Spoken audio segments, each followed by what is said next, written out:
Bengaluru rave పార్టీలో పాల్గొన్న 86 మంది డ్రగ్స్ తీసుకున్నట్లు నార్కోటిక్స్ బృందం సంచలన విషయాన్ని రివీల్ చేసింది. అందులో నటి హేమ కూడా ఉన్నట్లు అధికారులు గుర్తించారు. రేవ్ పార్టీలో పాల్గొన్న 150 మంది బ్లడ్ శాంపిల్స్ నార్కోటిక్ టీం సేకరించింది. 57 మంది పురుషులు, 27 మంది మహిళల బ్లడ్ శాంపిల్స్లో డ్రగ్స్ ఆనవాళ్లు ఉన్నట్లు నార్కోటిక్ టీం గుర్తించింది.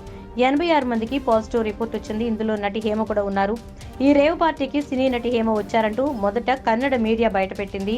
కానీ హేమ మాత్రం ఒక ఫేక్ వీడియోతో అందరినీ తప్పుదోవ పట్టించారు. కానీ పోలీసులు ఆరా తీసేసరికి అసలు విషయం బయటపడింది.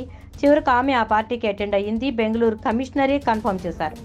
ఇలా అందరినీ తప్పుదోవ పట్టిస్తూ ఫేక్ వీడియో రిలీజ్ చేసినందుకు హేమపై బెంగళూరు పోలీసులు ఆగ్రహం వ్యక్తం చేశారు.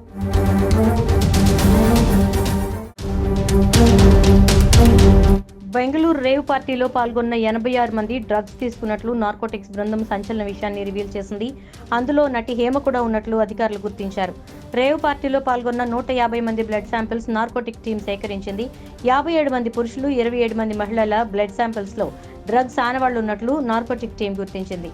86 మందికి పాజిటివ్ రిపోర్ట్ వచ్చింది. ఇందులో నటి హేమ కూడా ఉన్నారు. ఈ రేవ్ పార్టీకి సినీ నటి హేమ వచ్చారంటూ మొదట కన్నడ మీడియా బయటపెట్టింది. కానీ హేమ మాత్రం ఒక ఫేక్ వీడియోతో అందరినీ తప్పుదోవ పట్టించారు. కానీ పోలీసులు ఆరా తీసేసరికి అసలు విషయం బయటపడింది.